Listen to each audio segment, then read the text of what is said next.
Pois lle damos a boa noite e a benvida a Juan José Prego, portavoz do Partido Socialista no Concello de Lousame. Benvido, señor Prego, como estamos? Gracias, de momento estamos ben e gracias pola invitación. Bueno, todos esperando, estábamos comentando que estábamos esperando porque vostede colleu este cargo de portavoz, bueno, pois no mes de decembro, non? Sí. Sí. E entón, bueno, pois entre que había que axustar datas e había que deixarlle uns días e uns meses para que vostede, bueno, tomara corpo, formaba parte da corporación e ademais como número 2 da candidatura encabezada por Ana Domínguez, non? Sí. Claro. Entramos dentro do instantiño, pero antes, hoxe noticia ali ao lado. Sí. E ademais tócalle por parte doble porque todavía non sei se é un ex compañeiro ou todavía un compañeiro de partido. Non sei exactamente se ainda é un compañeiro de partido, si vai ser un compañeiro personal igualmente, a relación que tiñamos vai seguir, a relación personal. Política, pois non sei se realmente o expulsarán do partido, se non, se... Bueno, nos estamos referindo a Outes, que acaba de celebrarse esta mañá, en este mediodía, unha moción de censura donde o tripartito perde a alcaldía e pasa a mans do Partido Popular apoiado por o compañeiro, un concelleiro socialista. Sí, o único que... O único que tiña. Bueno, eu non sei se... Eu non quixen falar neste caso con tono hasta que isto pase, porque a veces pois non che gusta falar destas cousas en quente, pero si me gustaría pois personalmente saber un pouco o motivo que o levou a esta decisión.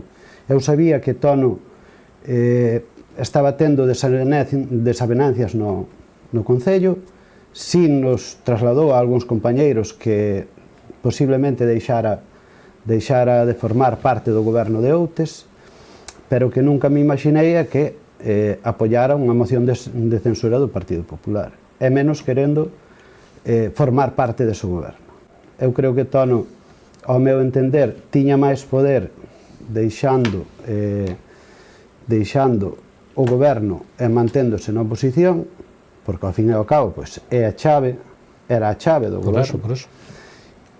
Pero, bueno, el pensouno así, bueno, pois é decisión totalmente dele. Repito, non sei que foi o que o levou a tomar esta decisión. Si sabíamos, máis ou menos, o entorno do PSOE, do Barbanza, sabíamos cal era a situación. A situación era bastante incómoda para él, pero nunca pensamos, ou eu polo menos, nunca pensei que chegara a apoiar unha moción de censura a favor do Partido Popular. En fin, por unha cuestión de tempo, se presentan ano 23, maio do ano 23, sí, nas eleccións municipais, encabeza a candidatura do PSOE de Lousame Ana Domínguez. Sí. Que pasou en decembro deste ano? Deixa Ana, renuncia a acta e... Non renunciou a acta. Renuncia a portavocía, perdón. Renuncia a portavocía, sigue sendo concelleira. Non sei se vai seguir moito tempo sendo concelleira ou non, pero por temas laborales e familiares ela non está traballando ahora mesmo aquí.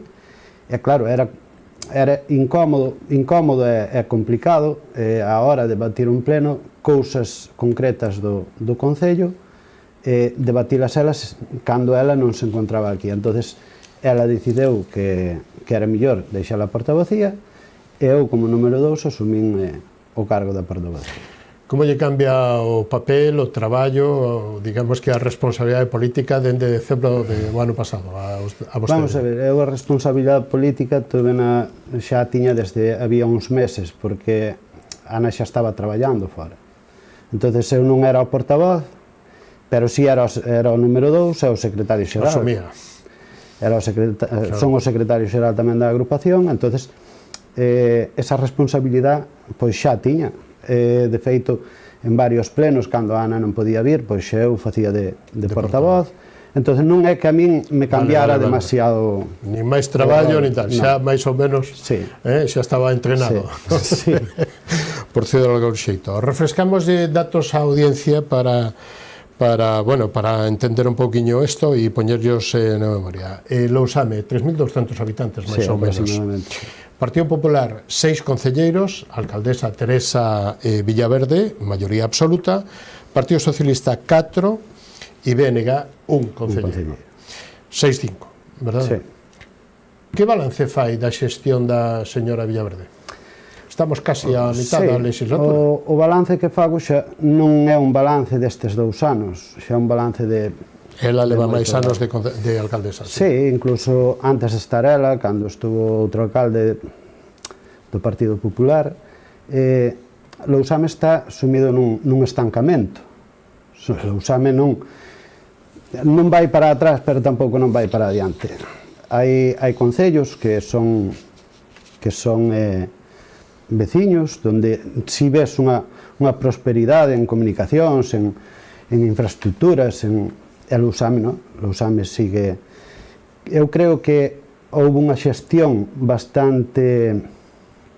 con moita falta de planificación, entonces sempre se basou a prosperidade do Concello en varias zonas do Concello e deixando outras zonas do Concello un pouco apartadas. Entonces, claro, agora cando queres igualar todo, é moi complicado, é moi complexo, porque se queres igualar unhas parroquias con outras, estás abandonando as que non tiñas abandonadas. Entonces, eu califico de xestión hipotecada, porque agora mesmo pois encontrámonos nesa situación de aldeas que con falta de servicios básicos, como pode ser o saneamento, como pode ser transporte, como pode ser un montón de servicios básicos que nun sitios os hai e noutros non. Entonces, claro, para os veciños de Lousame, pois é complicado. Que porcentaxe podería, se ten algún dato? Pode haber un porcentaxe, un 20, un 30% que non teña acceso, máis... Vamos a ver, porcentaxes, como porcentaxes, eu podo che dar casos... Unha estimación. Podo che dar casos concretos. Hai unha parroquia que é de San Xusto, onde ten saneamento só unha aldea. Hai outras aldeas onde se fixo saneamento e se deixaron casas sin poñer ese saneamento cando se fixo a rede de saneamento. Volvo a repetir, por unha falta de planificación, porque a veces pois todos sabemos o que son as obras e hai veces pois que é imposible, pero hai outras veces que non é imposible, simplemente hai que ter un pouco de voluntad e de planificación cando se fan as obras. Entonces, pois podo dicir que a parroquia de San Xusto prácticamente está sin saneamento, só hai unha aldea con saneamento, a aldea de Fruime pois ten dúas aldeas sin el, a parroquia de Lousame hai dúas aldeas que non teño rematado o saneamento, porque eu chamo ya rematado o saneamento cando se concluíron todas as casas, enténdese todas as casas que xa estaban feitas cando se fixo esa rede. Entonces é complicado, é unha situación que para os veciños é máis sabendo a contestación da nosa alcaldesa no último pleno. No último pleno preguntouse en rogos e preguntas por unha aldea, como pode ser que é a Filgueira, onde faltan 3 casas polo saneamento, e díxosenos no pleno, non é que o inventeu, o pleno está aí para que non queira ver, perdón, que, bueno, por grupos de 2 ou 3 casas, se o coste iba a ser moi grande, que non valía a pena poñerlle o saneamento. Que o Concello daríalle un servicio de, cando viñera o camión, vaciar as fosas sépticas do Concello, que se vaciarían as fosas sépticas desas casas. Eu creo que non é unha solución, porque se ti tes unha casa a 50 metros de outra casa, e esa casa, se ten un servicio, ti non o tes, eu creo que de feito esa resposta sorprendeu-nos a todos. A min particularmente sorprendeu-me. Cal é a situación económica do Concello, orzamentos para este ano, como están, xa están aprobados para este ano 25? No, de momento os orzamentos non están aprobados este 2025. Non sei xusto a cantidade deste ano, a cantidade do ano pasado foron 3,5 millóns de euros aproximadamente. E, bueno, económicamente, pois, é un concello que está, hai que dicirlo, está saneado, pero cando faz unhas políticas tan conservadoras, pois é normal que estea saneado, porque se ti estás mirando só a económica e non o ben dos veciños, pois o normal é que os cartos che dean sempre. Entonces, si hai que decidir que é un concello saneado. Non digo que sea un concello con superávit, pero si saneado. Para o resto de veciños e ademais para o resto da audiencia de Canarias Baixas, como pode ser Pontevedra, Marín ou Caldas ou Sanxenxo, non sei, que non coñezan o Concello de Lousame, podemos decir que Lousame é un concello eminentemente agrícola e gandeiro, non? Sí. A súa principal actividade económica sería esa, non? Sí. Lousame é un concello rural, totalmente, é o único... Ten moi pouco núcleo. Claro. Núcleos ten moitos, pero moi dispersos. Digo urbano. Sí. No, urbano, como núcleo urbano grande non ten ningún. Por eso. Entonces, a única fonte económica que hai no concello é a gandeiría. E como está este sector? Gandeiría? Este sector, ahora mismo, Lousame, aunque sea rural, non é demasiado propicio para a gandeiría de hoxe en día, porque claro, son grandes. Requiren moitas explotacións moi grandes, entonces non hai terreos para eso. Que pasa? Que esta xente, como pois o resto dos veciños pois non están traballando, por exemplo, as fincas, pois arréndanas. Entonces, pois sí, dentro do que cabe, vai, dentro do malo que ten o sector gandeiro, pois van tirando. Sí. E o Concello que pode facer, que está facendo para axudar a través de solicitar concentracións parcelarias, a través de facilitar infraestructuras? No, concentracións parcelarias, Lousame está coberto de concentracións parcelarias. O que pasa é que, volvo a repetir, son parcelas, pero pequenas. Entonces, si necesitábamos unha concentración parcelaria, pero de forestal, dos montes, donde a mellor, pois, algúns montes que valeran, pois, podíanse dedicar á gandeiría tamén, pero o Concello de Lousame, pois, non está facendo nada por esa concentración parcelaria. Facemos repaso, camiños, pistas, acceso para os veciños. Ao ser canto máis aldea, menos núcleo, máis complicado, pero como está? Fágame unha valoración para que poidamos ter unha foto. Nos, fai uns meses, nos presentamos por urxencia unha moción para facer un plan de mellora para os núcleos.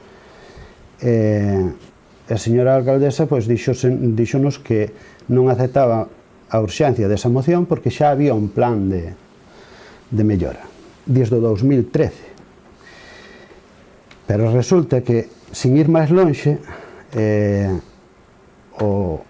onte, na televisión autonómica, na televisión pública autonómica, sale unha noticia dun núcleo en Tállara, donde non pasan nin os coches fúnebres, nin ambulancias, evidentemente, moito menos camións de bombeiros.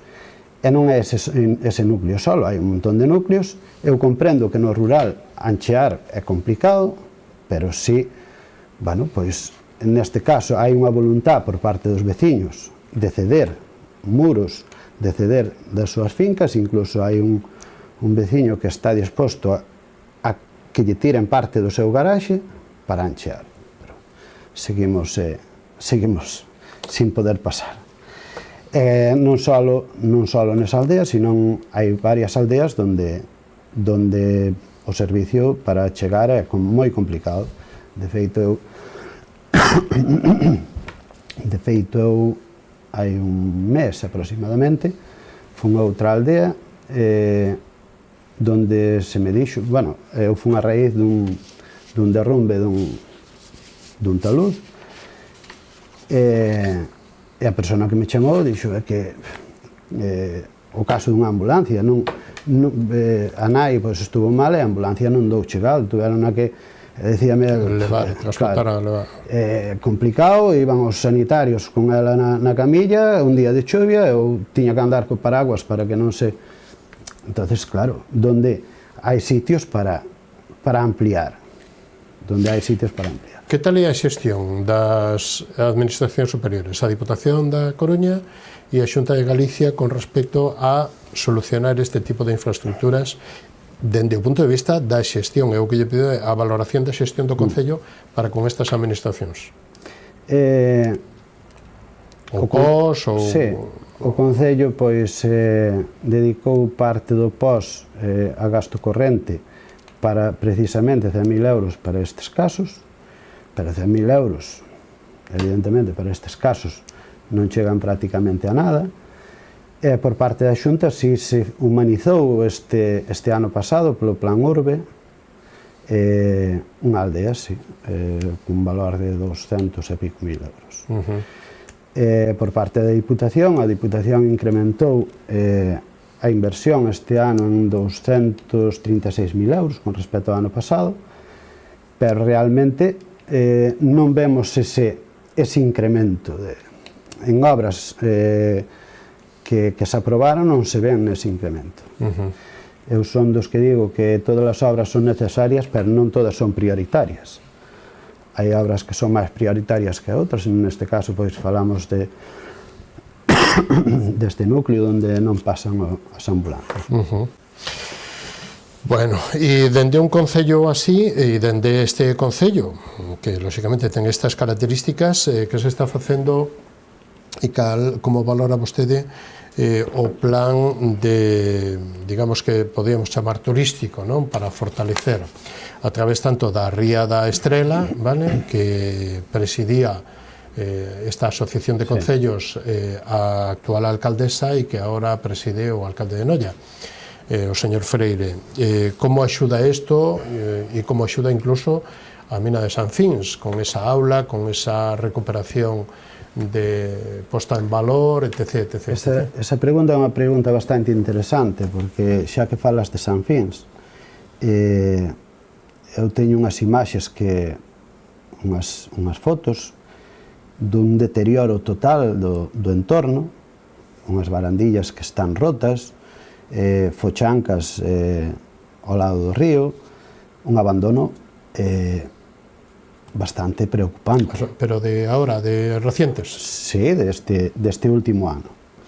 O das barandillas xa viña de hai tempo, pero ca climatoloxía empeorou, e a min eso pareceme bastante triste, porque de feito fai pouco veu a nosa casa unha visita dunha familiar onde non é que se criara aquí, pero ela vive en Ferrol, pero viña moito aquí e viveu moito o tema de San Fins cando San Fins estaba en auxe, non?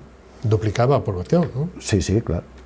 Entonces saleu bastante desolada dali, vendo que hai. Tiñamos un restaurante ali que estaba funcionando moi ben, non sei que pasa co restaurante, as subastas quedan sempre desertas, evidentemente o restaurante cada vez estáse deteriorando, o material do restaurante estáse deteriorando máis ou non haber actividade.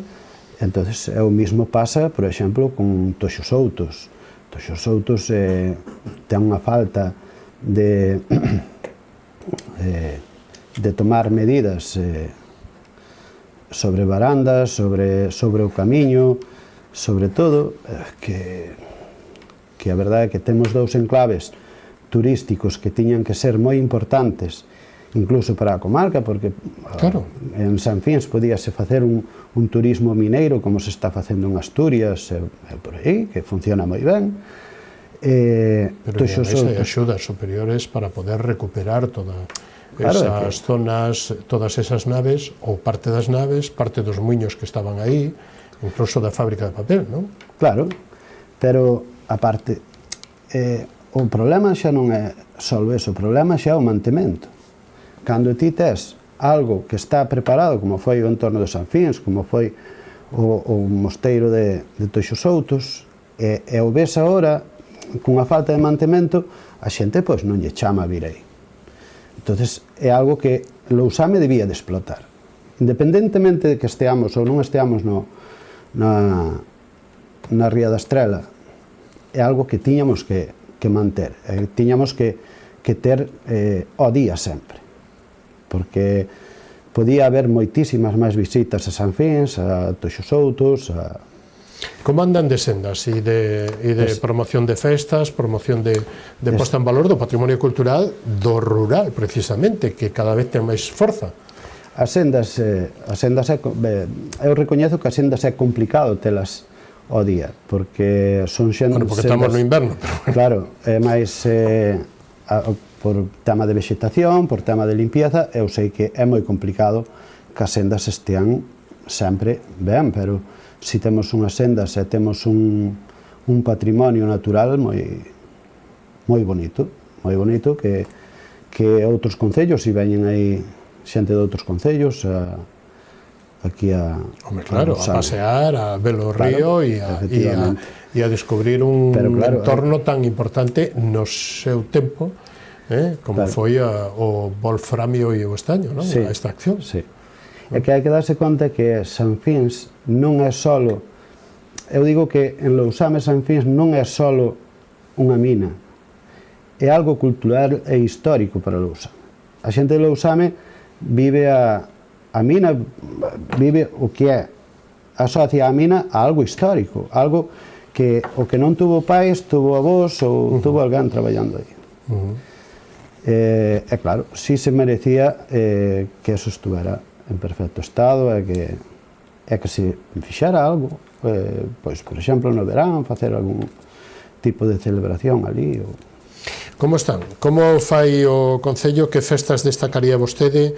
Ten un minutiño para vender e para que vayamos os de Osalnés e Pontevedra a Lousame. Cales son eses momentos ou esas festas? Non sei se o Entroido, que tal é ali? Ten forza ou non? Pero organizado polo Concello? Sí, claro, bueno, e polos veciños, e polas aldeas, polas comisións de festas, polo que sea. O Entroido podíase vivir, darlle máis auxe, pero, bueno, pois é algo que xa ten o Concello, organiza o Entroido, e organiza no pabillón Pilar Barreiro, todos os anos un desfile de disfraces para rapaces, bueno, neso pois é algo digno de ver tamén. Despois festas veciñais, pois, home, como non, eu teño que falar da festa de San Cristóbal, porque é a miña, non? Entonces é a mellor de todas, non? Para min sí, para outros non, pero para min sí. Está tamén situada nun sitio moi enxebre, rodeado de sobreiras, unhas sardiñadas no verán. Despois está a festa de San Roquiño, que é conocida na zona, na comarca, porque prácticamente é unha semana inteira de verbenas, de sesión vermú, as festas. Cada vez somos menos, porque agora retomaron os de Fruime tamén outra vez a festa, porque despois da pandemia, pois para os veciños foi moi complicado seguir cas festas. Sobrevivimos algúns, pero, bueno, eso é algo que sí podíamos fomentar tamén esas festas. Bueno, señor Prego, chegamos ao final deste viaxe, pero ten a última oportunidade para dicir o que vostede queira, remarcar algo do que dixo ou do que eu non lle preguntín hoxe. Con que lle gustaría rematar esta cita hoxe? A min gustaríame que Lousame pelexara. Hai dúas cousas que está moi... que Lousame necesita moito, como é chan industrial, porque Lousame volvemos outra vez atrás. Hai demanda, tiña preparada, pero foise o noso tempo. Hai demanda? Evidentemente, houbo demanda, pero ao non haber polígono industrial, pois ahora mismo... Se van ao lado. Claro. Era o momento agora de aproveitar eso, porque Boiro, por exemplo, vai ampliar o polígono, están sin parcelas, Rianxo está sin parcelas, Noia está sin parcelas, era o momento. Agora era o momento de que a Xunta se mollara e fixeron un polígono. Hai anos venderonos que se iban facer 2 polígonos, hai anos, pero ao final foi toda unha cortina de fume. Entonces, pois necesitábamos un polígono industrial, polo menos, porque Lousame está enclavada nunha situación comunicativa por vías que facilita moito esa salida dos polígonos, porque temos o corredor para Santiago, donde ese corredor nos comunica con todo Galicia, non? Na zona do Barbanza, pois, tamén está bastante céntrico para calquera do Barbanza que queira asentarse aí, e despois para os mismos mozos de emprendedores de Lousame, porque ahora mismo un emprendedor de Lousame que queira montar un taller non pode, non ten onde, aunque teña a finca, ou ten que facer unha vivienda ou senón non pode montar o taller. Entonces a xente está seguindo para outros sitios, evidentemente. Pois lle agradecemos moitísimo, señor Prego, que se haya acercado hoxe hasta aquí, hasta Ribadumia, e compartido este tempo connosco e cos veciños de Lousame. Moi ben, moitas gracias. Hasta unha vindeira ocasión, moitísimas gracias, moi boa noite. Gracias. Isto foi todo o que nos deu de sí esta edición de Falemos, co señor Prego, portavoz do Partido Socialista no Concello de Lousame, co señor Mougán, Javier Mougán, portavoz tamén do Partido Socialista no Concello de Ribadumia, e con José Flores, xerente da área sanitaria Pontevedra e o Salnés. A semana que ven, máis e mellor, se é posible. Moitísimas gracias por estar aquí, moi boa noite. Hasta a semana que ven, saúdos, gracias a todos.